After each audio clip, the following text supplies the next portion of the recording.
Ya Nur,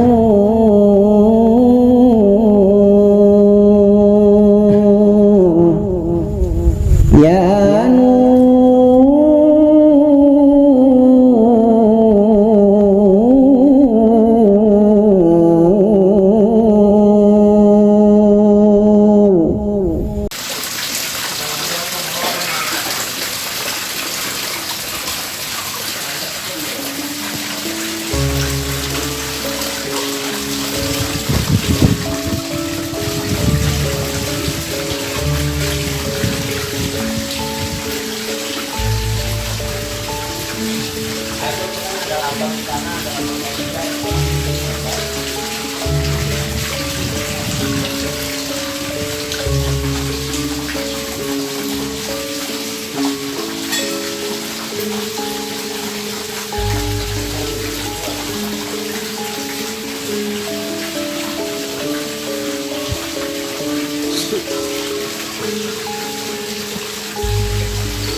Assalamualaikum warahmatullahi wabarakatuh.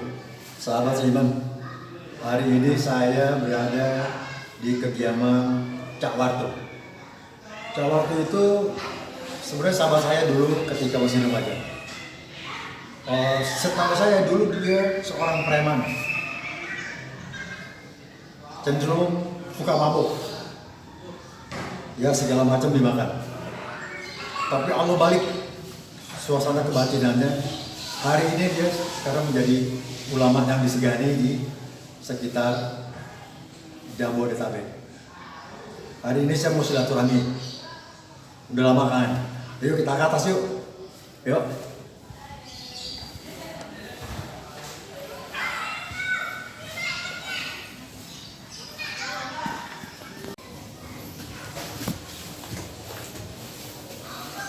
Gigi gue ya. Assalamualaikum Pak Kiai. Waalaikumsalam warahmatullahi Ah, benar ada.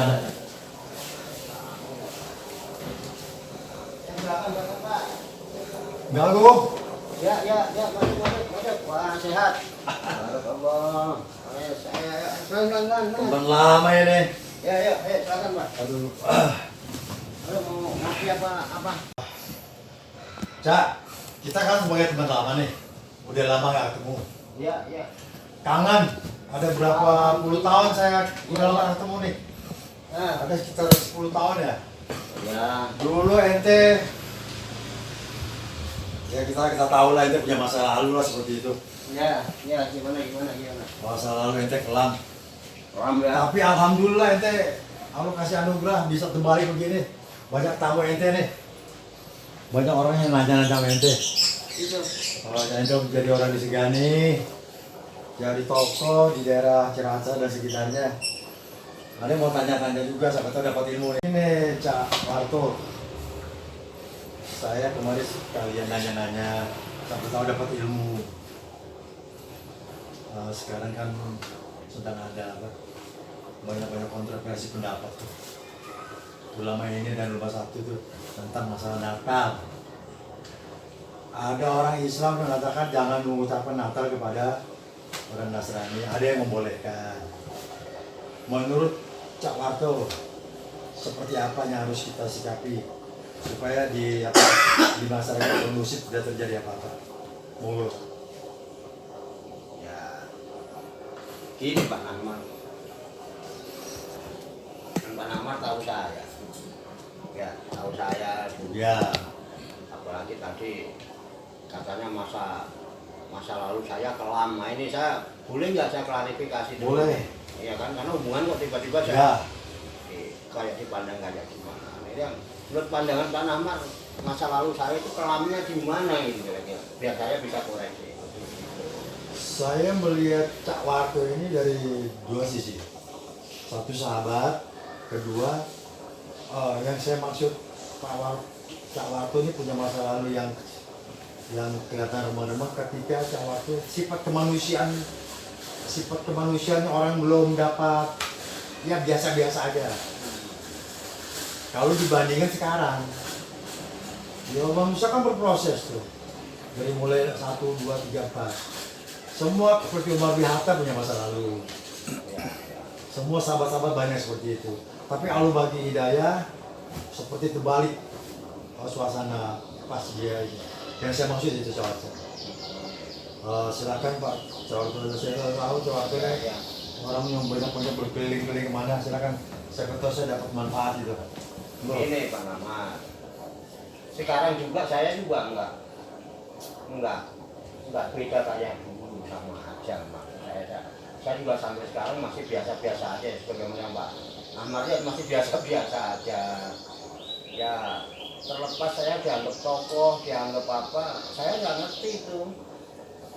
Dan saya tidak berasa gitu, dan saya biasa aja lah. Saya biasa aja, dan sampai sekarang Pak Ahmad lihat saya kayak gini, saya orang Jawa Timur ya, biasanya gini ya, gini lah. Ya. Kemudian saya dipandang ini itu, saya malah nggak merasa, saya merasa saya biasa-biasa aja.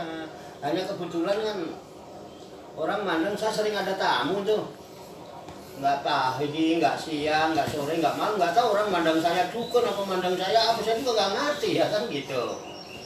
Hanya kebetulan sekarang ini kan belakangan ini setelah saya, ya namanya orang kan hidup nggak mudah terus Pak Nama. Dari seiring waktu kan orang makin tua, mau nunggu apa sih kalau udah tua kan nunggu mati. Misalnya tetap berbuat biasa-biasa aja, cuman saya sekarang lebih banyak berpikir bagaimana hidup saya nanti ya di selanjutnya kan gitu. Sebetulnya berarti nggak ada yang istimewa sebetulnya. Itu hal yang wajar. Saya makin tua ya makin mikirin, saya nanti kan bakal mati, yang hidup nunggu mati jadi gitu. Nah, kemudian tiba-tiba ya orang mandang saya apa ya, saya kan di sini Allah berikan fasilitas alhamdulillah ya kepada saya, fasilitas yang mungkin memadai. Ya karena saya hidup bermasyarakat kan, saya juga berusaha untuk bisa harmonis dengan masyarakat itu artinya.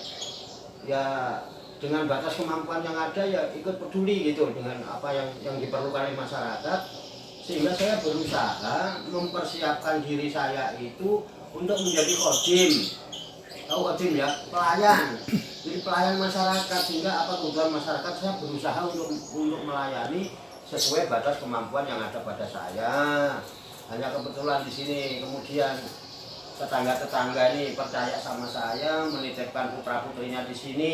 Ya udah saya kumpulin daripada sore-sore pada pulang di mana-mana.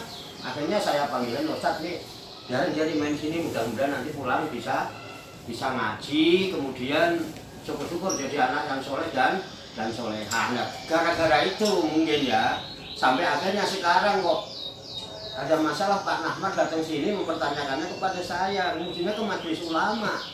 Masalah Natal ini kan yang punya wewenang bikin fatwa.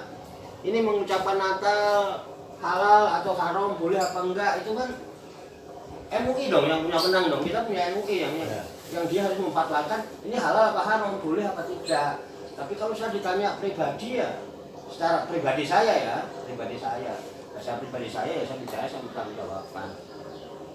Ini kan istilah Pak, kalau bahasa istilahnya masih ada perbedaan pendapat. Ada yang menghalalkan, ada yang mengharamkan. Nah, yang mengharamkan itu kan memandangnya dari sisi akidah. Karena berpendapat kalau mengucapkan Natal berarti mengucapkan lahirnya anak Tuhan. Nah, bagi umat Islam itu dianggap sebuah kemusyrikan, sehingga dinyatakan haram, nggak boleh mengucapkan Natal. Itu ada yang berpendapat. Nah, ini memang pandangan orang ya, pandangan orang. Nah, ada pendapat yang mengatakan loh, memperingati lahirnya R.A. Kartini aja boleh, masa memperingati lahirnya Nabi Isa nggak boleh? Ini kan kontroversi Pak. Dualisme ya, bisa diterima nggak oleh Pak Nahmar pendapat saya? Ini yang saya serap dari masyarakat pendapat itu. Ya sehingga ini boleh cuma mengucapkan Natal, mengucapin hari kan Natal itu diyakini sebagai hari lahirnya Nabi Isa. Nah, bagi saya sih sebetulnya begini. Kita ini di samping menjaga hubungan baik dengan Allah ya, artinya dengan menjaga ketauhidan, akidah, ini namanya hablum minallah. Tapi kan hablum minallah itu harus seiring dengan hablum minannas. Nah, sekarang yang bingung begini. Umpama nih Pak Nahmar, umpama. Ini udah, ini yang tema ya, itu kan? Iya. Tanyakan ya. Pak Nahmar nggak ngerokok sih ya? Gampang. Saya nggak ngerokok Pak. Silakan minum, kalau mau ngopi. Begini Pak Nahmar. Nih, ini saya ya, sini nggak pakai dalil-dalil. Ini saya. Saya kan tukang las Pak. Saya tukang las ya. Karena saya tukang las, saya banyak berhubungan dengan material. Dan kebetulan material itu Cina Kristen, ya kan, Katolik. Nah, saya hampir setiap hari kan berhubungan baik dengan dia. Ya saya butuh kawat las, beli di situ. Saya butuh besi, beli di situ. Dan kok sampean ini baik banget sama saya. Umpama sampean yang tukang material itu yang Katolik. Sampean baik banget sama saya. Zaman kalau lebaran tuh, puasa gitu, ngasih hadiah sama saya, beliin kurma sama saya, ini cak waso buat nanti puasa. Kalau Idul Fitri itu, sama ngasih hadiah sarung, ngasih hadiah baju koko sama saya, baik kan? Nah, lalu karena hubungan baik yang begini, kira-kira kalau sampai Natalan saya harus gimana kira-kira? Ini manusiawi loh. Masa orang nggak ada imbal balik, masa orang nggak ada balas budinya, masa orang nggak menghargai kebaikan orang. Ini kan buah si malakama. Sementara kalau saya datang, wah Pak Nahmar selamat Natal ya. Menurut akidah yang menyatakan bahwa berarti mengucapkan selamat atas lahirnya anak Tuhan, saya musyrik Pak. Nah, sementara kalau saya ikut, ini kan hanya nggak bisa membaca orang itu ini kan itu. Ini kan jadi kontroversi lihat dua. Nah, saya ambil jalur tengah dah. Udah aja saya nggak usah ngucapin Natal. Oh, gitu. Saya besok datang ke material bilang aja, weh, Kon Amar. Loh ya, boleh dong? Iya, iya. Weh, Kon Amar, pagi ya, semoga mendapat petunjuk dari Tuhan. Ah, Boleh nggak? boleh. Boleh. Oh, Saya iya, nggak iya. ngucapin Natal. Oh iya iya iya iya. Semoga engkau dapat petunjuk dari Tuhan. Seneng nggak dapat ucapan Iya. itu? Seneng. Tanpa harus itu tetap menjaga perasaan. Betul, cara Islam boleh nggak boleh. Lah Rasulullah dulu sama orang kafir apa doa Rasulullah? Allahumma hdi qaumi fa innahum la ya'lamun. Ya Allah, berikan petunjuk kaumku. Karena dia nggak tahu. Lah saya niru kan boleh? Iya iya iya. Baik kok, pagi ya kok, sukses ya. Iya, iya. Semoga engkau dapat petunjuk dari Tuhan. Nah. Salah nggak saya? Loh, Nabi begitu. Nah, kira-kira kalau masa pertanyaan itu Oke. saya pilih tengah-tengah ini. Jadi moderat ya. Iya. Moderat tengah-tengah ya. Lah kan adem. Iya adem. Ini enggak gitu kira-kira gitu Pak ya. Siap. Maaf kalau ini hanya pendapat saya. Berarti saya dapat Tapi ilmu. nggak harus dibenarkan dah. Betul, betul, Nggak betul, harus betul. dibenarkan dah. Kita kembali kepada